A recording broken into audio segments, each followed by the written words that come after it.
nuestro programa de hoy, queremos decirle que para nosotros es un gusto darle la bienvenida a estos minutos y nos alegra saber que usted nos acompaña habitualmente en este horario. La comunión más dulce sobre esta tierra es la serie que estamos estudiando y hoy revisaremos la primera parte del tema ¿Cómo ser un creyente que madura? Todo tiene un proceso. La vida en este planeta tiene un proceso muy conocido por todos, que es nacer, crecer, reproducir y morir. En la vida espiritual, el proceso de crecimiento es similar. Es decir, que para que usted empiece a madurar en el Señor, lo primero que tiene que hacer es nacer en Él. Si usted no ha aceptado a Cristo como su Salvador, y si no ha confesado con su boca su deseo de servirle, no puede continuar con este proceso de maduración. El doctor Adrián Rogers, en la voz de Lenín de Llanón, nos trae la primera parte del tema ¿Cómo ser un creyente que madura? Bienvenidos a El Amor que Vale. Por favor, abra la palabra de Dios en Primera de Juan capítulo 2. En un momento más leeremos el versículo 12. Ahora quiero que me escuche atentamente porque le voy a decir ¿cómo ser un creyente maduro?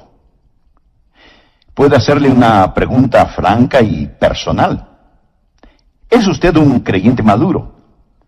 No le estoy preguntando si usted es un creyente. Estoy preguntando si usted es un creyente creciendo hacia la madurez. Usted puede ser joven solo una vez, pero puede ser inmaduro por un largo tiempo. Y el problema es que en muchas de nuestras iglesias, las personas que han nacido de nuevo han dejado de crecer. Por eso quiero hablar acerca de cómo ser un creyente que madura, que crece. Porque la única manera de tener compañerismo en las iglesias es cuando estamos creciendo. Miremos 1 de Juan 2:12. Os escribo a vosotros, hijitos. Por favor, subraye la palabra hijitos. Os escribo a vosotros, hijitos, porque vuestros pecados han sido perdonados por su nombre. Os escribo a vosotros, padres. Subraye la palabra padres. Os escribo a vosotros, padres, porque conocéis al que es desde el principio. Os escribo a vosotros, jóvenes. Subraye la palabra jóvenes. Os escribo a vosotros, jóvenes, porque habéis vencido al maligno. Os escribo a vosotros, hijitos, porque habéis conocido al Padre. Os escribo a vosotros, padres, porque habéis conocido al que es desde el principio. Os escribo a vosotros, jóvenes, porque sois fuertes, y la palabra de Dios permanece en vosotros, y habéis vencido al maligno. Note que aquí menciona 3 categorías de personas: niños, jóvenes y padres. Y de lo que está hablando es del crecer en madurez, yendo desde la niñez hacia la paternidad. Ahora bien, ¿cuáles son las marcas de la madurez? Usted podrá decir que la salud espiritual es un marco de madurez. No necesariamente. Un niño de 5 años puede ser perfectamente saludable, pero no es maduro. Así que uno puede tener salud espiritual y no tener madurez. Y alguien dirá, ¿y qué de los dones espirituales? Esa sí es una señal de madurez. Lo siento mucho, mi amigo. No lo es. No lo es. Usted puede tener grandes dones y sin embargo, no tener madurez. Por ejemplo, Sansón tuvo extraordinarios dones, pero él fue completamente inmaduro. Y Pablo tuvo que decir cosas muy fuertes a la iglesia de Corinto, a pesar de que esta iglesia ostentaba varios dones espirituales. Pablo les dijo, de manera que yo, hermanos, no puedo hablaros como a espirituales, sino como a carnales, como a niños en Cristo. Usted puede ser espiritual instantáneamente. Quiero decir, puede tener su corazón en una relación correcta con Dios esta mañana, esta tarde, esta noche, lo que sea, y ser lleno del Espíritu Santo. y estar tan limpio y blanco como la nieve. Pero eso no significa que usted sea un creyente maduro. Y estamos hablando acerca de caminar, de llegar a la madurez. Entonces, ¿qué es la madurez? Mi amigo, madurez es ser como Cristo. Por favor, anote al margen Efesios 4:13. Dice, hasta que todos lleguemos a la unidad de la fe y del conocimiento del Hijo de Dios, a un varón perfecto. La palabra perfecto aquí no significa sin pecado, significa madurez. A un varón perfecto a la medida de la estatura de la plenitud de Cristo. ¿Sabe usted cómo yo mido mi ministerio? No por el tamaño del edificio de nuestra iglesia, ni por las ofrendas de amor, ni por la asistencia a la escuela dominical. ¿Se parece usted más y más a Cristo? Esa fue la meta del ministerio de Pablo. Anote el siguiente versículo, Colosenses 1:28. Pablo dice, a quien anunciamos, esto es, a Jesús, a quien anunciamos amonestando a todo hombre y enseñando a todo hombre en toda sabiduría, a fin de presentar perfecto en Cristo Jesús a todo hombre. Otra vez la palabra perfecto significa maduro. La madurez es un proceso de toda la vida. No es una carrera de velocidad de 100 metros, es un maratón. Nadie madura instantáneamente. Si usted quiere hacer crecer una calabaza, lo puede hacer en 40 días. Si quiere hacer crecer un roble, lo puede hacer en 40 años. Usted puede ser espiritual instantáneamente, tener muchas habilidades, gozar de buena salud y hasta ser lleno del Espíritu Santo, pero eso no significa que es maduro.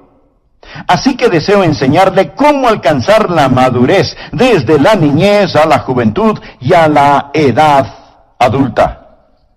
Primero, el apóstol habla del nivel de la niñez. Leamos en 1 de Juan 2:12. Os escribo a vosotros, hijitos. Oh, las emocionantes maravillas de la niñez. Es extraordinario. Los pequeños bebés son hermosos. Amamos a los bebecitos, ¿no es verdad? Creo que una de las cosas por las cuales nuestra iglesia Bellevue es conocida es porque amamos a los niños. Ellos son maravillosos. Los goces, las emociones, la excitación que hay cuando Dios trae un bebé a un hogar. Pero permítame decirle algo. He estado haciendo una pequeña encuesta acerca de niños pequeños. De paso, debo decirles que tengo la alegría de ser abuelo. Y siendo abuelo, usted aprende cosas que no las aprende siendo padre. Porque cuando usted es abuelo, puede mirar las cosas de lejitos y estudiar y mirar. ¿Y quiere saber lo que he aprendido por medio de mi estudio científico como abuelo? De acuerdo a mi humilde pero certera opinión. Esos maravillosos pequeñitos son egoístas. La criatura más egoísta sobre la tierra es un bebé. Usted les quita algo de las manos y vaya tremendo lío que arman. Y no solo son egoístas, sino que son groseros y rudos. Eruptan sobre su cara y se quedan tan tranquilos. Les diré algo más acerca de esos niños pequeñitos y maravillosos. Son ociosos. Se pasan acostados todo el día. No hacen nada. No ayudan a limpiar la casa, ni a cocinar, no colaboran en nada, son totalmente improductivos. Además no tienen ninguna consideración. Y le despiertan a usted a la medianoche o a la madrugada cuando usted a lo mejor recién está empezando a dormirse. Mi amigo, hablo con la experiencia de un abuelo que hasta este momento tiene 3 nietos que harían retroceder cobardemente a cualquier huracán o tormenta. Y cuando usted se encuentra con pequeñitos así, Seguramente que no quiere tener uno, ¿verdad? ¿Ha escuchado alguna vez la frase, si así es un creyente, yo no quiero ser como él o como ella? Es que seguramente están mirando a un creyente bebecito. Y debo decir gracias a Dios por los creyentes bebecitos, pero tienen que crecer una vez que han sido salvados. No importa a qué edad biológica usted fue salvo. Entonces fue un bebé en Cristo. Y Juan escribe a algunos de ellos y les llama hijitos. Así que cuando nos encontramos con un bebé en Cristo, no podemos decir, si eso es lo que significa ser creyente, yo no quiero serlo. No.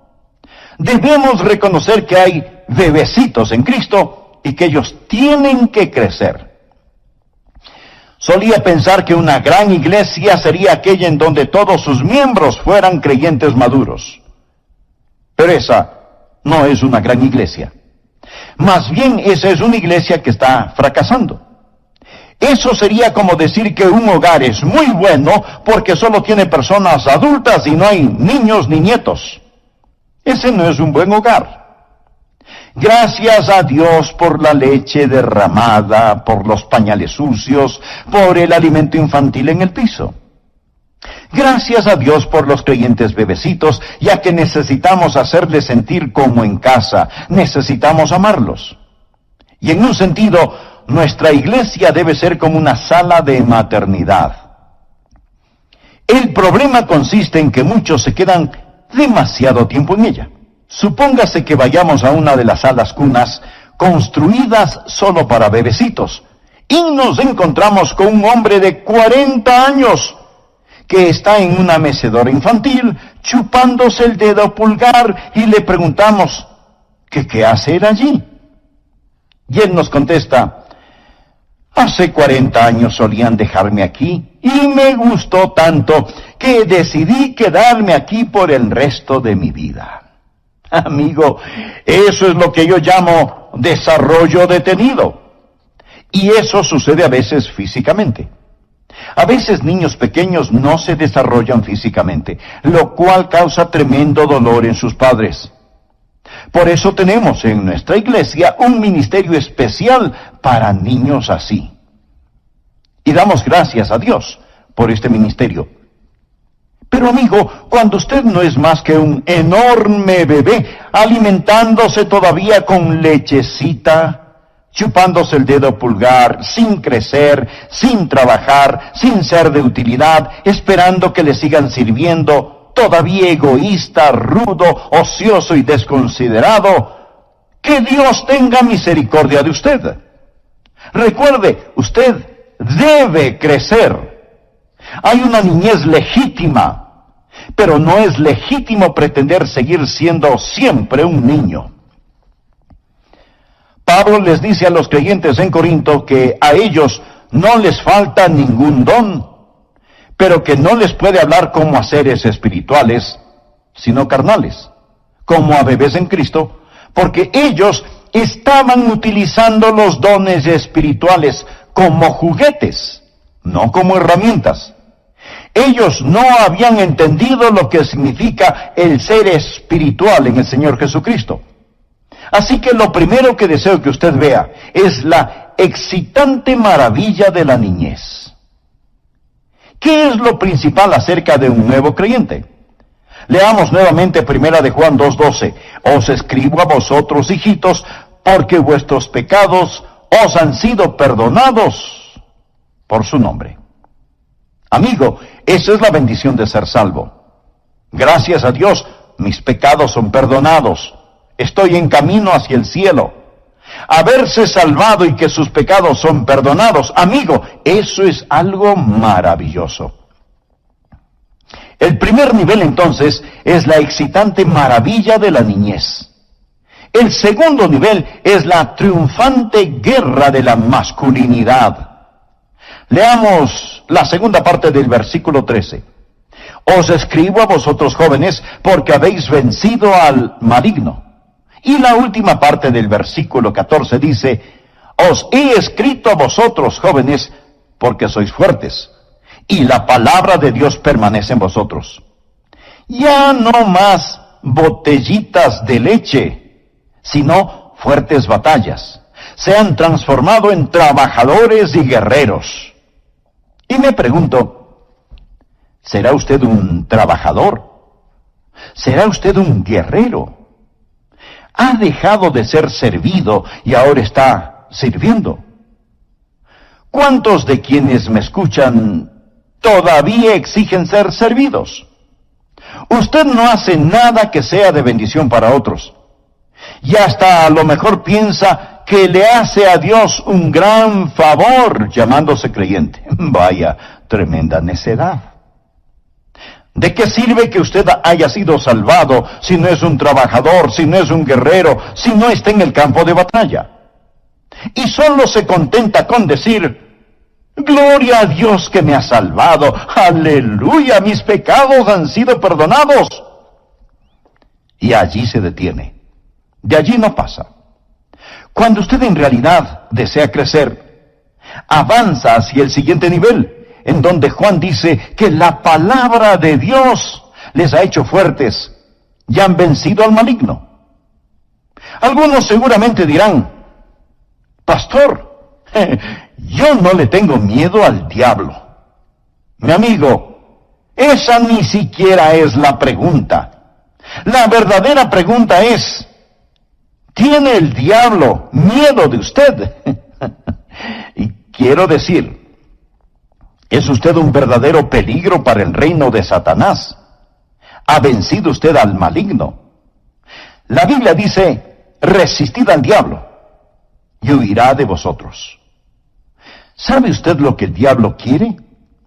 Le voy a decir lo que el diablo quiere.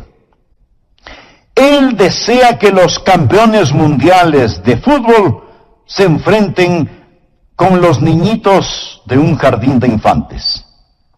Eso es lo que él desea. Y mi amigo, en una iglesia promedio, eso es lo que sucede.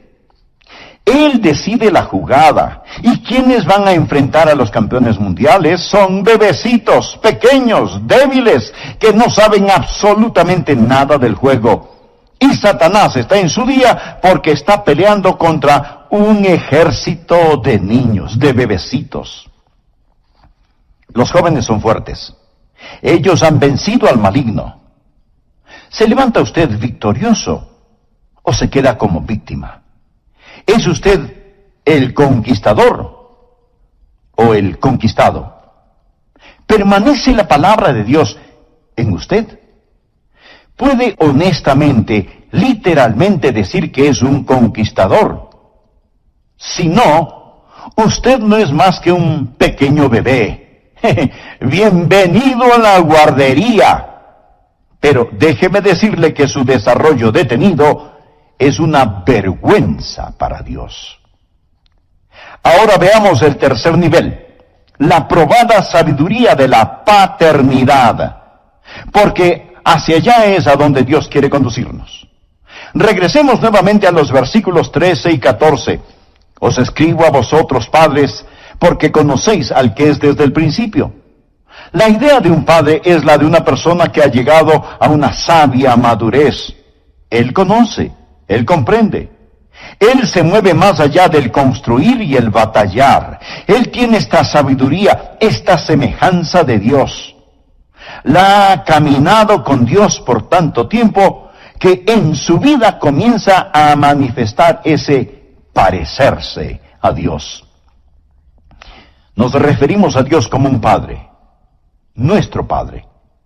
Y aquí no se habla de edad cronológica ni de género. Esto sirve como ilustración, porque si usted es una mujer, esto se aplica a usted también. Si usted es una persona joven, se aplica a usted también. Usted puede ser un padre espiritual a pesar de su juventud. Aquí estamos hablando de madurez espiritual. No sólo de la excitante maravilla de la niñez, la triunfante guerra de la masculinidad, sino también de la probada sabiduría de la paternidad. Un padre es un hombre que tiene hijos, que se ha reproducido. ¿Tiene usted hijos espirituales? Pablo se refería a Timoteo como su hijo en la fe. Y a la iglesia de Corinto le dijo que él era su padre espiritual. Verá, en lo físico, yo soy un padre, por lo cual le agradezco a Dios. Pero también le agradezco el privilegio que me ha dado de ser padre espiritual. ¿Sabía usted que tengo hijos, nietos y hasta bisnietos espirituales? Personas que hemos ganado para Jesús y ellas han ganado a otras personas para Jesús y éstas han ganado a otras personas para Jesús y así sucesivamente. ¿Va a llegar usted al cielo con las manos vacías? ¿Estarán sus hijos espirituales allí cuando usted se acerque al trono y se postre a los pies de Jesús? ¿Podrá usted decir: Padre, esta es mi familia espiritual, porque llegué a ser como tú, fui padre? Verá, un padre es conocido por su sabiduría, por su capacidad de dar. ¿Sabe que uno de los grandes gozos de mi vida a estas alturas de mi existencia es el dar a mis nietos y bisnietos? Esa es una de las grandes alegrías de mi vida. Y cuando usted llegue a ser un padre en el Señor, usted querrá dar a sus hijos, nuestro Padre. Y aquí no se habla de edad cronológica ni de género. Esto sirve como ilustración, porque si usted es una mujer, esto se aplica a usted también. Si usted es una persona joven, se aplica a usted también. Usted puede ser un padre espiritual a pesar de su juventud. Aquí estamos hablando de madurez espiritual. No sólo de la excitante maravilla de la niñez, la triunfante guerra de la masculinidad, sino también de la probada sabiduría de la paternidad. Un padre es un hombre que tiene hijos, que se ha reproducido. Pablo se refería a Timoteo como su hijo en la fe. Y a la iglesia de Corinto le dijo que él era su padre espiritual. Verá, en lo físico, yo soy un padre, por lo cual le agradezco a Dios. Pero también le agradezco el privilegio que me ha dado de ser padre espiritual. ¿Sabía usted que tengo hijos, nietos y hasta bisnietos espirituales? Personas que hemos ganado para Jesús y ellas han ganado a otras personas para Jesús y éstas han ganado a otras personas para Jesús y así sucesivamente. ¿Va a llegar usted al cielo con las manos vacías? ¿Estarán sus hijos espirituales allí cuando usted se acerque al trono y se postre a los pies de Jesús? ¿Podrá usted decir: Padre, esta es mi familia espiritual, porque llegué a ser como tú, fui padre? Verá, un padre es conocido por su sabiduría, por su capacidad de dar. ¿Sabe que uno de los grandes gozos de mi vida a estas alturas de mi existencia es el dar a mis nietos y bisnietos? Esa es una de las grandes alegrías de mi vida. Y cuando usted llega a ser un padre en el Señor, usted querrá dar a sus hijos espirituales. Usted querrá ayudar a esos bebecitos a crecer en la gracia y en el conocimiento de nuestro Señor y Salvador Jesucristo. Ahora escúcheme con mucho cuidado, por favor. Dios no está tratando de decir que usted sustituya paternidad por virilidad, o que sustituya virilidad por infantilidad. No, de ninguna manera.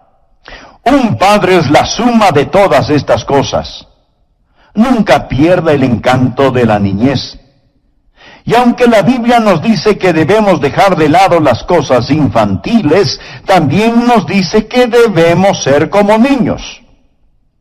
Un niño tiene ese encanto, esa dulzura, que deben permanecer en nosotros. Recuerde cuando sus pecados le fueron perdonados. Nunca lo olvide, nunca lo olvide. Os escribo a vosotros, hijitos, porque vuestros pecados os han sido perdonados. Os escribo a vosotros, jóvenes, porque sois fuertes, y la palabra de Dios permanece en vosotros, y habéis vencido al maligno. Cuando usted llega a ser padre, usted no cesa en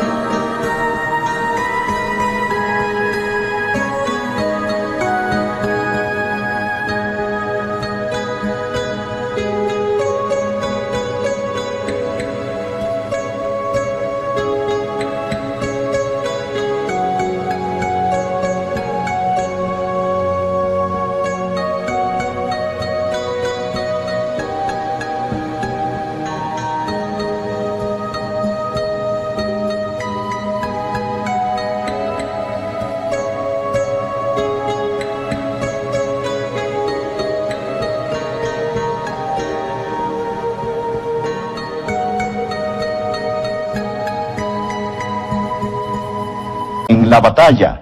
No se sale de la línea de combate, ni pierde el sentido del maravillarse. Solo va añadiendo todas estas cosas hasta que se vuelve un hombre totalmente desarrollado, y esa es la razón por qué una persona es realmente madura en el Señor. ¿Sabía usted que los pequeñitos gozan mucho con esta clase de personas? ¿Sabía que debería haber un niñito en cada hombre adulto? Una pequeña niña en cada mujer adulta para amar, reír, jugar y disfrutar de buenos y saludables momentos materiales y espirituales. Debe haber un sentido de virilidad para permanecer en la batalla.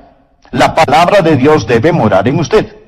Y pone todas estas cosas juntas hasta volverse un hombre de órbita completa, lo que la Biblia llama un padre, y entonces se sentirá como en casa con cualquier multitud, y aún con los más pequeñitos.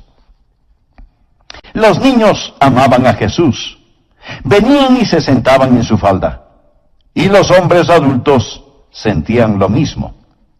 El apóstol Juan, siendo ya todo un hombre, amaba estar en la compañía de Jesús. Estamos hablando de que debemos amarnos los unos a los otros. Pero ¿qué más sabe usted acerca de Juan? Pues le diré que si usted hubiera estado con Juan cuando él era un jovencito, usted no hubiera querido estar alrededor de Juan. Déjeme decirle cómo era Juan. ¿Sabe cuál era el apodo o sobrenombre de Juan? Hijo del trueno. ¿Sabe cuál era su disposición natural? Egoísta. Santiago y Juan vinieron a Jesús y le dijeron: concédenos en tu gloria, nos sentemos el uno a tu derecha y el otro a tu izquierda. Eso es lo que pidieron. Cuando estaban cruzando por la región de Samaria y los samaritanos no los recibieron, ¿sabe lo que Juan dijo? Señor, si quieres podemos hacer que caiga fuego del cielo sobre este lugar. En otras palabras, Juan estaba pidiendo permiso para borrar de la faz de la tierra a esos estúpidos samaritanos. Y Jesús tuvo que reprenderle, diciéndole que no sabía qué espíritu le estaba guiando. Así que no crea que Juan era Mr. Maravilla cuando Jesús lo tomó a su cargo. Pero Juan creció en la gracia y en el conocimiento de nuestro Señor y Salvador Jesucristo. Más tarde lo vemos, y es llamado el apóstol amado. Luego él fue a Samaria y dirigió un avivamiento allí, pero no con fuego consumidor, sino con el fuego del Espíritu Santo. Juan era el que trataba de ser primero, pero ahora es el que nos enseña a que nos amemos los unos a los otros. Y de lo que Juan está hablando ahora es de lo que él ha experimentado. ha crecido en gracia y en conocimiento de Cristo, y eso significa que si hubo esperanza para un tipo como Juan, mi amigo, hay esperanza para usted también. Usted debe aprender a crecer en gracia y conocimiento. Permítame hacerle otra pregunta. No si usted es salvo, sino, ¿es usted un creyente que crece? Escuche, dejar de crecer es un pecado. Si usted no ama al Señor Jesucristo hoy más de lo que le amaba ayer, usted está retrocediendo. Usted necesita estar creciendo en la gracia y en el conocimiento de nuestro Señor y Salvador. Ahora, ¿cómo va a crecer? ¿Cuáles son los medios para tal crecimiento? Una iglesia que crece es una iglesia saludable y feliz. Primero debe haber el milagro de la vida. En el versículo 12, el apóstol Juan usa la palabra hijitos, pero hay dos significados para esta palabra. En primer lugar, se refiere simplemente a un recién nacido, y en segundo lugar, significa niños bajo disciplina. Usted no puede crecer y luego nacer. ¿Alguna vez ha tratado de guiar a una persona hacia Jesucristo y esa persona le ha dicho, bueno, tengo algunas cosas en mi vida que necesito enderezar primero, y cuando lo haga, entonces me haré un creyente? Perdóneme, pero esa declaración no es muy inteligente, que digamos. Es como decir, primero voy a crecer y después voy a nacer. Ridículo, ¿verdad? El nacimiento precede al crecimiento. Así que no trate de crecer antes de nacer. Entregue su corazón a Cristo. ¿Es usted salvo? Quiero decir, conoce al Señor Jesucristo. Tiene esa vida en usted. Primero, el crecimiento requiere el milagro de la vida. Segundo, el crecimiento requiere el paso del tiempo. Usted no puede madurar instantáneamente. No hay atajos, ni caminos más cortos hacia la madurez.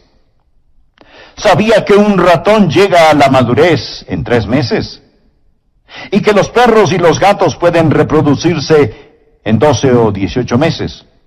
Y que los gorilas y chimpancés empiezan su vida reproductiva a los 10 años. Sin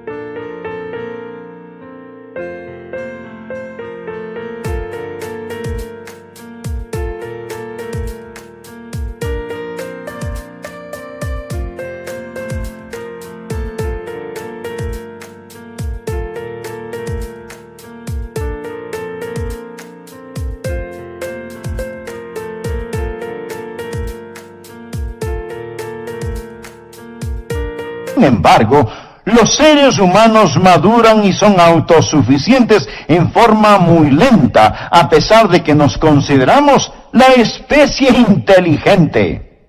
Mi amigo, no hay madurez instantánea, pero sigue escuchando para saber cómo madurar. Tercero, el crecimiento requiere el recibir alimentación. Detengámonos aquí por un momento. En Primera de Pedro capítulo 2, versículo 2 leemos, desead, como niños recién nacidos, la leche espiritual no adulterada. Esto es la palabra de Dios. La leche espiritual no adulterada, para que por ella crezcáis. Usted no alimenta a un nuevo creyente con un profundo estudio en Apocalipsis, Ezequiel o Levítico. Lo hace con el Evangelio de Juan. Le va alimentando con la leche de la palabra para que vaya creciendo paulatinamente. La palabra desear significa ansiar, anhelar, apetecer, y está en la forma imperativa.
Le manda que ansíe la palabra de Dios. ¿Sabe usted cuál es el interés físico de un bebecito recién nacido? A él no le importan los dibujitos en las cortinas, ni los lindos adornos de colores sobre su cama. A él le interesa su mamadera, su botellita con leche. Ese es su máximo interés. Si usted es un creyente, y yo le pregunto, ¿cómo le va en su vida cristiana? Y usted me contesta, bueno, Pastor Rogers, no me va del todo bien. No estoy ganando las batallas, mis oraciones no son contestadas, nada parece tener sentido. Francamente estoy muy desanimado. No tenemos visitas en casa. O si no está lloviendo. Yo vengo y escucho sus mensajes cada vez que puedo. Mi amigo, eso sería como darle a un recién nacido 4 galones de leche para el fin de semana. No es así el asunto. Usted tiene que alimentarse diariamente con la palabra de Dios. Es de allí de donde proviene la fortaleza para el crecimiento. Ahora se puede crecer rápidamente. Ethel Barrett escribió acerca de Dwight L. Moody. Muchos de ustedes seguramente no saben quién fue Dwight L. Moody. Él fue el Billy Graham de su época. Y esto es lo que Ethel Barrett dijo refiriéndose a Moody, quien, de paso, no tuvo ninguna educación teológica. Ethel Barrett dijo, cuando Dwight L. Moody se volvió creyente, desarrolló tal hambre por la palabra de Dios que pasaba mucho tiempo leyéndola y era muy rápido obedeciéndola. Su rápido crecimiento espiritual llenaba de vergüenza a ciertas personas quienes, a pesar de haber sido creyentes por años, nunca habían crecido en Cristo. Semana tras semana, en la iglesia a la que Moody asistía, él compartía de sus experiencias con el Señor. Finalmente, algunos de esos santos viejos que no podían aguantar el ser humillados por la vida ejemplar de Moody, fueron donde el tío de para urgirle que controlara a su sobrino. Ethel Barrett hace la siguiente observación. Su robusta salud espiritual e ilimitada energía distraía sus siestas espirituales. Él era demasiado. Así que mientras ellos se chupaban los pulgares, él crecía tanto que pronto los dejó completamente atrás. Él creció más en unos pocos años que ellos en 30, porque él se metió en la palabra de Dios. Amigo, usted tiene que tener la palabra de Dios en su mente, en su corazón y en su vida, si es que en realidad desea crecer. ¿Qué es lo que se requiere para crecer? Escuche. Primero, tiene que nacer. Segundo, toma tiempo. Tercero, tiene que alimentarse constantemente con la palabra de Dios. Ahora, déjeme decirle algo más acerca de los bebecitos. Ellos comerán cualquier cosa que usted les dé. Ellos pondrán en sus bocas cualquier cosa que esté al alcance de sus manos.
una colilla de cigarrillo, una cucaracha, un botón, cualquier cosa. Yo me sorprendo con algunos creyentes, miembros de iglesias. En sus hogares tienen literatura de los testigos de Jehová y ni siquiera saben que tienen esa clase de literatura. El otro día conversé en el aeropuerto con una señora creyente y me contaba de su visita a un templo mormón y cuán hermoso era y las cosas que tenía, etcétera, etcétera. Ella no entendía las cosas básicas. Los bebés pondrán cualquier cosa en sus bocas, en sus cabezas, porque no entienden. La Biblia dice que ellos no tienen ningún discernimiento. Hay que alimentarse diariamente con la palabra de Dios. Mi amigo, el crecer requiere vida, requiere tiempo, requiere alimentación. Demanda disciplina y ejercicio el desarrollarse y no ser un creyente flojo. En Hebreos 5:14 leemos: pero el alimento sólido es para los que han alcanzado madurez, para los que por el uso tienen los sentidos ejercitados en el discernimiento del bien y del mal. La palabra ejercitados en el original es la palabra para ejercicio o gimnasio. ¿Sabe por qué hay tantos creyentes flojos? Caminan por los pasillos de la iglesia, se bautizan, asisten domingo tras domingo y nada más. No hacen ningún ejercicio. ¿Quiere usted caminar hacia la madurez? Haga algo. Encuentre algo que hacer en la iglesia. Siempre habrá un lugar en donde pueda servir. Y alguien me dirá: pastor, yo no puedo enseñar. Bueno, a lo mejor puede ayudar en la guardería, o en la cocina, o en el comedor. A lo mejor puede ayudar en la oficina, o en la escuela dominical, o en el ministerio carcelario. Comience a ejercitarse y no se quede allí como si fuera un tronco inservible. Manténgase ocupado para el Señor Jesús. Es una vergüenza y una desgracia que tanta gente sea creyente por tanto tiempo y todavía siguen sentados en la guardería chupándose el pulgar. ¿Es usted un creyente que crece? Si usted es un niño, gracias a Dios que ha nacido en la familia de Dios, pero yo deseo que se convierta en un joven. Hay una batalla, hay trabajo que debe ser hecho. Y usted como joven es un trabajador y un guerrero. Gracias a Dios. Pero yo deseo que usted se convierta en un padre espiritual. Yo deseo que usted les recuerde a otros de Dios. Deseo que usted sea una persona que da, que sea una persona que se reproduzca, que sea una persona que tiene el conocimiento de Dios y que cuando alguien tiene un problema pueda venir donde usted y que usted pase tanto tiempo en la presencia de Dios que usted empiece a actuar y a parecerse al Señor Jesús. ¿Sabía que cuando una persona pasa mucho tiempo con la otra persona, empieza a parecerse y actuar como esa persona? Frente a esta realidad, mi esposa sí que está preocupada.